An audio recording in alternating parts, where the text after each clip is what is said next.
Récap. Vous êtes toujours à l'écoute du récap, des moissons prometteuses, mais une agriculture qui peine à sortir de sa vulnérabilité. Malgré une récolte céréalière en nette hausse cette année, les faiblesses structurelles persistent. Faible rendement, choix variétal discutable, absence d'encadrement technique et dépendance quasi totale à la pluie. Dans un contexte de changement climatique, des menaces sanitaires persistent comme la bactérie Xylella et des menaces biologiques comme le criquet pèlerin. Comment construire une agriculture plus résiliente, durable et stratégiquement indépendante? Le point dans cette interview avec M. Fawzi Zayani, spécialiste en politique agricole, et c'est tout de suite. C'est une actualité qui concerne directement notre sécurité alimentaire et donc notre souveraineté.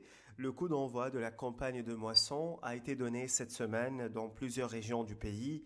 Une campagne céréalière qui s'annonce plutôt bonne, du moins si l'on s'en tient aux chiffres du ministère de l'Agriculture. On parle d'une récolte estimée à 2 millions de quintaux, soit une hausse de 60% par rapport à l'année dernière. Un chiffre qui peut sembler prometteur, voire rassurant, dans un contexte où le pays reste massivement dépendant des importations de blé et d'orge. Mais attention, derrière ces chiffres, il y a des nuances. D'abord, la Tunisie ne produit toujours qu'une petite partie de ses besoins. Ensuite, les rendements restent modestes, 16 quintaux à l'hectare pour le blé dur, à peine 9 pour l'orge. On est encore loin des standards internationaux. Alors, effet météo ou véritable rebond structurel, que faut-il faire pour que notre agriculture sorte de cette fragilité chronique? Et que dire d'autres menaces, la fameuse bactérie Xylella et les criquets pèlerins dans le sud du pays? Pour faire le point, nous avons le plaisir d'avoir avec nous Monsieur Fawzi Zayani, expert reconnu des politiques agricoles et des questions de durabilité. Bonjour et bienvenue sur RTCI.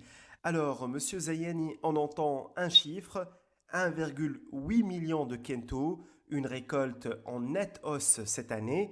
Mais est-ce vraiment une bonne nouvelle, une sorte de bouffée d'oxygène, ou c'est juste un coup de pouce de Dame Nature cette fois-ci grâce à de meilleures pluies? L'annonce du ministère de l'Agriculture d'une hausse de 64% de la récolte céréalière pour la saison 2024-2025 est relative, car elle est calculée par rapport à une année ou une saison de production médiocre qui est celle de 2023-2024, et cela malgré une année pluvieuse. C'est-à-dire donc un simple sursaut, nous aurions pu avoir une récolte meilleure car nous n'avons pas pu semer toutes les terres destinées aux céréales. Maintenant, si on creuse un peu, les rendements restent très bas, 16 quintaux pour le blé, c'est pas énorme. À votre avis, pourquoi on n'arrive toujours pas à décoller? Est-ce que c'est un problème de technique agricole, de financement, d'encadrement? C'est quoi au juste? Le rendement du secteur céréalier est faible par rapport à d'autres pays. Il constitue un handicap pour une meilleure production nationale. Néanmoins, il existe d'autres faiblesses dans la filière, telles que le choix des semences.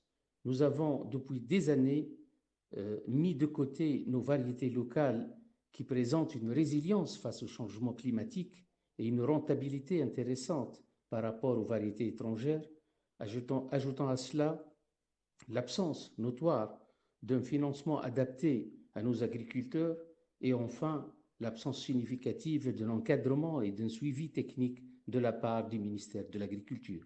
Justement, on est toujours sur un modèle très fragile, très dépendant des pluies. Si on devait changer les choses en profondeur, Monsieur Zayani, à quoi devrait ressembler selon vous l'agriculture de demain en Tunisie? Et surtout, par quoi on commence? Certainement, le système de céréaculture pluviale est de plus en plus fragile face au climat. Il existe plusieurs pistes pour promouvoir ce secteur et mettre à l'abri notre sécurité alimentaire. Il faut décider à partir de la saison prochaine d'augmenter les superficies irriguées destinées aux céréales et particulièrement dans les terres domaniales. Il faut également inciter les producteurs de cultures consommatrices d'eau d'opter pour la culture céréalière. Cette incitation est tributaire d'une meilleure rémunération des prix des céréales et un accès de financement simplifié et pas cher. Et enfin, travailler sur un meilleur usage des eaux usées, traitées, car elles constituent une bouffée d'oxygène pour le secteur. Je voudrais maintenant revenir sur un sujet qui a circulé récemment, cette bactérie Xylella fastidiosa, si je l'ai bien prononcé. Vous avez participé à une conférence pour clarifier la situation. Est-ce qu'il faut s'inquiéter ou bien on est tranquille pour le moment ici en Tunisie? La bactérie Xylella fastidiosa présente une menace réelle pour l'olivier en particulier et pour les autres cultures. La Tunisie n'a pas jusqu'à maintenant cette bactérie qui a frappé l'Italie et l'Espagne. Elle se propage rapidement.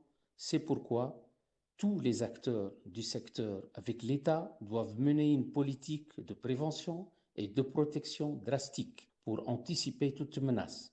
Surtout que nous avons des antécédents avec la cochenille de figue de Barbarie. Rappelons également que seul l'Institut de l'Olivier est capable de s'exprimer sur cette question. Et pour finir, un petit mot sur une menace bien plus visible, celle des criquets pèlerins, notamment dans le sud du pays. Où est-ce qu'on est actuellement? Est-ce que le risque est toujours là, monsieur Zayani? Les criquets pèlerins est une vraie menace pour toutes les cultures. La commission de lutte contre les criquets pèlerins a alerté la semaine dernière sur la possibilité de multiplication à l'automne prochain. Les criquets pèlerins ont touché 5 gouvernorats du Sud et ils sont à la frontière de Sfax.